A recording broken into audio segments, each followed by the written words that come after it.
Hello friends, आज मैं जिस मूवी के बारे में बताने जा रहा हूँ उसका नाम है सुल्तान। ये कार्ति और रश्मिका की बहुत ही सुपरहिट मूवी है। थंबनेल से आपको आइडिया आया ही होगा कि मूवी की स्टोरी किस तरह की होगी। तो चलिए स्टार्ट करते हैं अपनी मूवी को।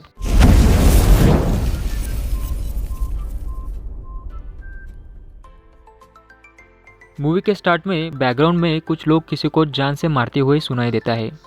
1986 मद्रास, जो कि अब की चेन्नई है, तब की कहानी बताते हैं कि एक औरत बहुत सारे लोगों को खाना खिलाते समय कहती है कि तुम सब जानवरों की टोली हो, कितना भी समझाओ पर मारपीट कभी छोड़ोगे नहीं। उनमें से उस गैंग का लीडर उसका पति रहता है। वो औरत अपने पति को समझाती है कि ये मारपीट सब छोड़ दो, हम कौन होते हैं किसी की जान लेने वाले, पर वो उसकी बात नहीं मानता। वो प्रेग्नेंट होती है और कहती है अगर तुमने ये सब नहीं छोड़ा तो ये पाप तुम्हारे बेटे को भुगतना पड़ेगा। रात को उनके कुछ दुश्मन उन पर हमला कर देते हैं। उसी समय उस औरत को भी दर्द होने लगता है क्योंकि उसके पेट में बच्चा घूम चुका होता है। वो दर्द के मारे बहुत चिल्लाती है, पर उसी समय बच्चे की रोने की आवाज़ सुन सब बहुत खुश हो जाते हैं। एक औरत बच्चे को लेकर बाहर आती है और उन्हें कहती है लड़का हुआ है पर हम माँ को नहीं बचा पाए, तुम इसे अच्छे से पालना, बदले में ये आगे तुम्हारा अच्छे से ख्याल रखेगा। तब वो उसका नाम सुल्तान रखते हैं। वो सुल्तान का बहुत ही अच्छा ख्याल रखते हैं पर अपना मारपीट नहीं छोड़ते। वो उसे अपने साथ ट्रेन भी करते हैं। आगे प्रेजेंट डे 2021 की चेन्नई दिखाते हैं। वहाँ पर सुल्तान के पिताजी, जिनका नाम सेतुपति है, उनके आदमियों से सारी चेन्नई डरती है। वहीं पर एक नया कमिश्नर आता है और वो सेतुपति के आदमियों का एनकाउंटर करना शुरू करता है।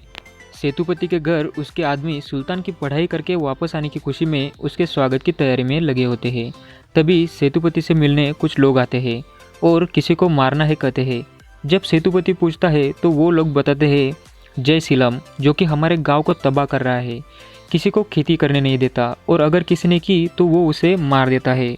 हमारा पूरा गांव बंजर बन चुका है। यहाँ पर केजीएफ का विलन गरुड़ा ने ही जय सीलम का रोल किया है। तब सेतुपति उन्हें वचन देता है कि मैं तुम्हारे गांव को फिर से हरा भरा करूंगा और बदले में बस एक मुट्ठी चावल लूँगा। तभी सेतुपति का खास आदमी, जिसका नाम मंसूर रहता है, वो कहता है वो हमारा इलाका नहीं है, हमें वहाँ कुछ नहीं करना चाहिए। तो सेतुपति उसे कहता है हमने अब तक जितने गलत काम किए हैं, अब एक पुण्य का काम जरूर करेंगे। आगे सुल्तान की एंट्री दिखाते हैं। उसके साथ उसका बॉडीगार्ड, जिसका नाम गड़ा होता है, वो भी रहता है। सभी लोग काफ़ी खुश होते हैं और यहीं पर बहुत ही अच्छा सॉन्ग है। आगे दिखाते हैं सुल्तान रोबोट्स बनाने वाला होता है और वो अपना प्रोजेक्ट सबको दिखा रहा होता है। तभी उन पर हमला होता है और उसी में सुल्तान के पापा को गोली लगती है। साथ ही बहुत सारे लोग घायल होते हैं। तभी जब हॉस्पिटल में जाते हैं तो एक लड़की की माँ सुल्तान को बहुत कुछ बोलती है। तब वो नाराज़ होकर वापस जाना चाहता है क्योंकि उसे भी उसकी माँ की तरह ये मारपीट पसंद नहीं होती। जब सेतुपति उसे रोकने आता है तो बताता है तुम्हें जाना है तो जाओ, पर जब कभी इन लोगों को तुम्हारी ज़रूरत हो तो वापस चले आना, क्योंकि यह हमारी फैमिली है। अगले दिन सुल्तान जब सोकर उठता है तो सेतुपति की डेथ हुई होती है। तब सेतुपति का एडवोकेट सुल्तान को बताता है रात को जो अटैक हुआ था वो पुलिस कमिश्नर मानिकवेल ने करवाया था। वो सारे टॉप के आदमियों का एनकाउंटर करने वाला है। तब सुल्तान कमिश्नर के पास जाकर उनसे अपॉर्चुनिटी मांगता है कि मैं उन्हें बदलूंगा, तुम बस मुझे टाइम दो। तो कमिश्नर उसे 6 महीने का टाइम देता है। वही दूसरी तरफ दिखाते हैं उन्हीं के गैंग का एक आदमी, जिसका नाम थलाया रहता है, वो लीडर बनना चाहता है।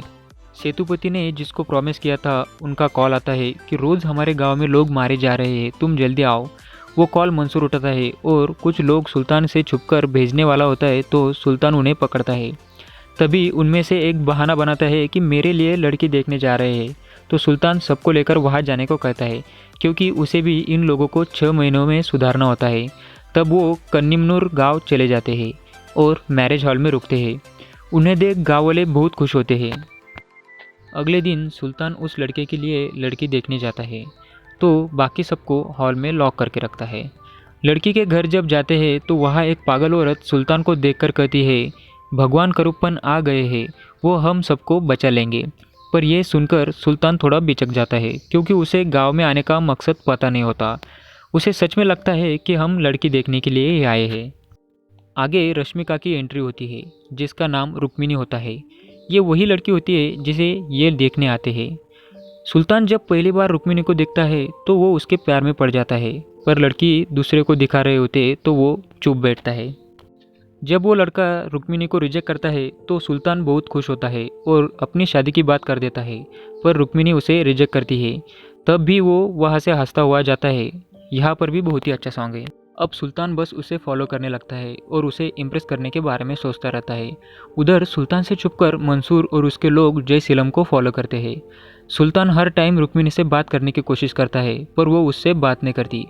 उसके पिताजी उसे समझाते हैं कि मैं तुम्हें इसमें इन्वॉल्व नहीं करना चाहता, पर गांव के लिए मुझे ये करना पड़ा। तुम अपना ख्याल रखना बेटी। वो सब गुंडे हैं, तो रुक्मिणी उन्हें हाँ कहती है। सुल्तान फिर से रुक्मिणी के साथ बात करना चाहता है। वो उसकी काफ़ी तारीफ करता है। वो उसके माँ का रिंग दिखाता है जो कि उसके होने वाले वाइफ को देनी रहती है। ये सब वो बता रहा होता है, तब रुक्मिणी ज़ोर से उसके पैर में पीन चुभा देती है। तो सुल्तान ज़ोर से चिल्लाता है। जब सब पूछते हैं क्या हुआ, तो वो कहता है हमारा शोल्डर टच हुआ तो मुझे शॉक लगा। आगे थलाया जो लीडर बनना चाहता है वो जय सीलम को मारने जाता है, तो उसे माइकल रोक देता है। गांव वाले एक एक करके गांव छोड़कर जा रहे होते हैं। अगले दिन रुक्मिणी सुल्तान को पहाड़ी के मंदिर ले जाकर कहती है, ये गांव जब हरा भरा होगा और इस गांव के खेत से जो अनाज आएगा वो मेरे शादी में खाने में मिलेगा, तब भी मैं शादी करूंगी, और जो ये सब करेगा उसी के साथ में शादी करूंगी, ये मैंने प्रतिज्ञा की है। तभी गांव में तहसीलदार आता है और सबको बताता है कि जय सीलम तुम्हारी असली प्रॉब्लम नहीं है, इस खेत और पहाड़ों के नीचे लोहा है। इसी के लिए ये लोग तुम्हारी ज़मीन उपजाऊ के लिए सही नहीं कहकर यहाँ से लोहा निकालना चाहते हैं। अगर तुमने यहाँ फसल नहीं उगाई तो तुम्हारी ज़मीन तुम्हें कभी वापस नहीं मिलेगी। तभी वहाँ पर कुछ औरतें रोकर सुल्तान को कहती है कि कुछ करो, पर सुल्तान को कुछ भी समझ में नहीं आता। सुल्तान मार्केट की तरफ जा रहा होता है और उधर मंसूर ने जय सीलम को मारने की पूरी प्लानिंग कर रखी होती है, पर सुल्तान मार्केट में आने की वजह से मंसूर प्लान को अबॉर्ट करने को कहता है। उन्हीं में से एक जो बहरा रहता है वो जय सीलम पर अटैक कर देता है, तो सुल्तान उसे रोककर वहाँ से ले जाता है। वही जय सीलम को खबर लग जाती है कि गाँव वालों ने उसे मारने किसी को बुलाया है। सुल्तान सबको कहता है तुम कभी नहीं बदलोगे, हम आज के आज यहाँ से जा रहे हैं। तो मंसूर सुल्तान से कहता है ये तुम्हारे पिताजी का आखिरी वचन है, हम इसके बाद कुछ नहीं करेंगे। उसी समय कुछ लोग जख्मी हालत में सुल्तान के पास आते हैं और जय सीलम से बचाने को कहते हैं। जब सुल्तान जाकर देखता है तो जय सीलम एक बूढ़े आदमी को चाबुक से मार रहा होता है। ये देखकर सुल्तान उसे बहुत मारता है। सुल्तान जब अकेले जय सीलम और उसके आदमी को मारता है तो सुल्तान के लोग शॉक हो जाते हैं। गांव वालों की परेशानी खत्म होती है तो गांव में उत्सव मनाते हैं। तब फिर से सुल्तान रुक्मिणी को इम्प्रेस करने को ट्राई करता है, पर वो उसे भाव ही नहीं देती। सुल्तान को वकील की कॉल आती है। वो कहते हैं कमिश्नर एनकाउंटर पे एनकाउंटर कर रहा है, तुम कुछ दिन उधर ही रुक जाओ, वापस मत आना। तब सुल्तान बहाना बना के गाँव में रुकना चाहता है। सुल्तान जब गांव वालों से खेती में काम करने की परमिशन मांगता है तब गांव वाले बहुत बहस के बाद उन्हें गांव में रुकने के लिए मान जाते हैं, पर काफ़ी लोग उन पर भरोसा नहीं करते क्योंकि वो गुंडे रहते हैं। जय सीलम को जिसने काम पर रखा था और जो उन गांव वालों की ज़मीनों से लोहा निकालना चाहता था, उस बिजनेसमैन की एंट्री दिखाते हैं। वो सुल्तान के बारे में जानकारी लेने उसके घर जाता है। वही वो जय सीलम से हॉस्पिटल में मिलने जाता है। तब जय सीलम सुल्तान के बारे में उसे बताता है। उधर सुल्तान सबको 5 बजे काम पर जाने के लिए रेडी करता है। वो उनसे बहुत काम करवाता है। सबको लगता है सुल्तान ये सब रुक्मिणी के लिए कर रहा है। सब खेत में काम करके परेशान रहते हैं। सुल्तान से काफ़ी बार वापस जाने को कहते हैं, पर वो नहीं मानता। सुल्तान से वो हर बार वापस चेन्नई जाने को बोलते हैं तो वो उनसे फाइट करने को कहता है। उनका उसूल होता है जो फाइट में जीत जाएगा सब उसकी बात सुनेंगे। तब थलाया कहता है अगर तुम सब कहो तो मैं सुल्तान से फाइट करता हूँ। तब माइकल थलाया को मारने लगता है कि तुमने सोचा भी कैसे कि तुम सुल्तान से फाइट करोगे। आगे वो बिजनेसमैन गाँव आता है तो वो सुल्तान को उसके साथ काम करने की ऑफ़र देता है। तब सुल्तान उसे लौट जाने को कहता है। वो वापस तो जाता है पर सुल्तान के लोगों में दरार बनाना चाहता है। अगले दिन माइकल किसी लड़के को मार रहा होता है। तब सुल्तान वहाँ आकर माइकल को मारकर वहाँ से जाने को कहता है। जब सुल्तान को असलियत पता चलती है कि वो लड़का एक लड़की को परेशान कर रहा था, इसीलिए माइकल ने उसे मारा, तो वो माइकल को सॉरी बोलता है। तब माइकल गुस्से से वहाँ से निकल जाता है। वही थलाया माइकल को बहलाकर सुल्तान के खिलाफ जाने को राज़ी करता है। वो बिजनेसमैन माइंस मिनिस्टर के पास जाता है। तब मिनिस्टर उसे कहता है मैं इंस्पेक्शन लास्ट टाइम पोस्टपोन करता हूँ, तुम उन लोगों को खेती करने से रोको वरना तुम्हें उस गांव को भूल जाना होगा। रात को रुक्मिणी सुल्तान से मिलने आती है और उसके रूडली बिहेवियर की वजह से उसे माफ़ी मांगती है। और अगर तुम मेरे गांव में रहोगे तो मैं शादी के लिए रेडी हूँ कहकर चली जाती है। सुल्तान और उसके आदमी ये सुनकर बहुत खुश होते हैं। यहाँ पर भी एक अच्छा सॉन्ग है। मंसूर सुल्तान से कहता है कि तुमने सच में इन गुंडों को सुधार कर दिखाया। सुल्तान सब अपनी ज़मीन और सेविंग्स बेचकर सबके लिए 2-2 एकड़ ज़मीन खरीद लेता है। रजिस्टर ऑफिस से वापस आते समय सुल्तान और मंसूर पर अटैक होता है। उसमें मंसूर मारा जाता है। वो लोग बदला लेने जा रहे होते हैं तो सुल्तान उन्हें रोक देता है। तब माइकल सुल्तान से फाइट करने को कहता है। सुल्तान उसे हराता है पर वो लोग गांव छोड़कर जाने का फैसला करते हैं। उन्हें लगता है सुल्तान बस उसी लड़की के लिए मंसूर के हत्यारे को मारना नहीं चाहता और गांव में रुकना चाहता है। वो सब वहाँ से चले जाते हैं।